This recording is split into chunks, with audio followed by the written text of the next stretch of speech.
এই সেই ঐতিহাসিক পতেঙ্গার তরমুজ যেখানে হতো সেই বিল দক্ষিণের বিল বলে আমাদের বাড়ির দক্ষিণ পাশে হওয়ার কারণে এটার এক পাশে হচ্ছে চৌধুরীপাড়া, এক পাশে হচ্ছে হিন্দুপাড়া, আরেক পাশে গার্লস কলেজ, আরেক পাশে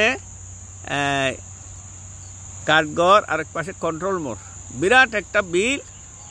এই বিল আজকে প্রায় 20 থেকে 25 বছর যাবৎ এরকম হয়ে আছে, খাঁজা মজা হয়ে। এখানে কোনো শ্বাস হয় না, এখানে পানির নিচে ডুবে থাকে। আগে তরমুজ হতো। 91-এর বন্যার পরে যখন লবণাক্ত পানি এসেছে, এরপরে জমি উর্বর হয়েছে, কিন্তু তরমুজ আর হচ্ছে না। এরপর মানুষ কি করলো? মানুষ এখানে টমেটো, ফুলকপি, বাঁধাকপি ইত্যাদি চাষ করা শুরু করলো। বর্ষাকালে ধান চাষ, আর এই সময়ে এই বাঁধাকপি, ফুলকপি, টমেটো লাগাচ্ছে। এত বেশি টমেটো হয়ে, একটু বেশি বাঁধাকপি, ফুলকপি হতো তা বলার মতো না। কিন্তু 20-25 বছর যাবৎ এই আওয়ামী লীগের আমলে এই জমি, এই খালটাকে, ওই যে খাল আছে আমাদের, যেটা এয়ারফোর্সের ভিতরে গিয়েছে, এই খাল দিয়ে এমনভাবে জোয়ার আসতো, পানিগুলো একদম পরিষ্কার থাকতো। সেখানে আমরা নেমে জোয়ারের সময় ঝাঁকি জাল মারতাম, বাটার সময় ঠেলা জাল বাইতাম, মাছ পাওয়া যেত।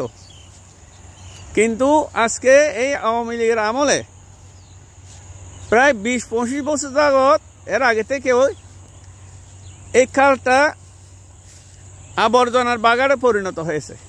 ওই দিন একটা ভিডিও দিয়েছিলাম, সেখানে আবর্জনা এবং জোয়ার ভাটা খুব একটা আসে না, যার কারণে এই জমিগুলি অনাবাদি পড়ে আছে। অথচ এখানে লক্ষ লক্ষ মানুষের জীবিকার ব্যবস্থা হতো, কর্মসংস্থান হতো, কোটি টাকার সবজি, ধান ইত্যাদি হতো। এই যে দেখেন এখানে টমেটো, এটা আমাদের প্রজেক্ট।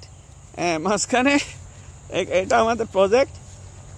এখানে আছে এই গরু সহ এই পুকুরটা আমরা নিয়েছি। আমরা এখন 12 জন মতো আছি আর কি, আগে আরও বেশি ছিলাম। যাই হোক, ওইদিকে খালটা, এই খালটা আওয়ামী লীগের আমলে, আগের মেয়রের সময় আমি কয়েকবার ভিডিও দিছি। তখন আওয়ামী লীগের লোকাল নেতাদেরকে নাম বলবো না, তাদেরকে জিজ্ঞেস করছিলাম এটা প্রজেক্টের আওতায় পড়ছে কিনা কাল কাটানোর জন্য। কিন্তু তারা কেউ, চেষ্টা তো দূরের কথা, প্রজেক্টে পড়ছে কিনা সেটাও বলতে পারে না, বলে যে জানি না।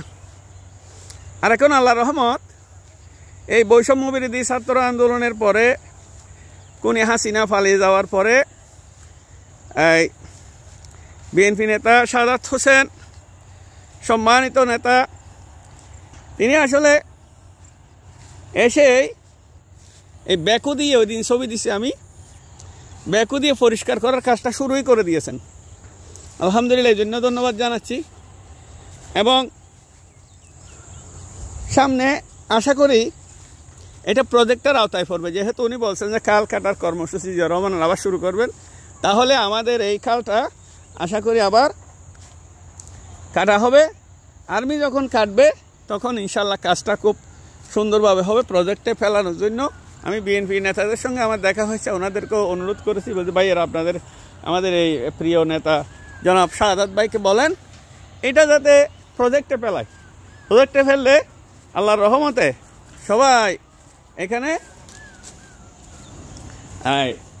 দারুণভাবে আবার শ্বাস হবে, আবার লক্ষ মানুষের কর্মসংস্থান হবে, আবার শাকসবজি হবে, আবার ধান চাষ হবে। এই জন্যই আমি এই ভিডিওটা ব্যাপকভাবে শেয়ার করার জন্য বলছি। এটা আমাদের এই যে প্রজেক্ট আছে, এটা খড়গহরি বলতাম সিটাঙের ভাষায়, আমাদের সমাজের মসজিদের পুকুর। এটা আমরা লিজ নিয়েছি 10 বছরের জন্য। এখানে এই সুন্দর ব্যবস্থা আছে, এখানে কিছু গরু আছে। যাক, আলহামদুলিল্লাহ। সবার প্রতি অনুরোধ রইল এই ভিডিওটা ব্যাপকভাবে প্রচার করে, এবং সম্মানিত মেয়রের দৃষ্টি আকর্ষণ করলে আশা করি এটা হয়ে যাবে। আসসালামু আলাইকুম ওয়া রাহমাতুল্লাহি ওয়া বারাকাতুহু।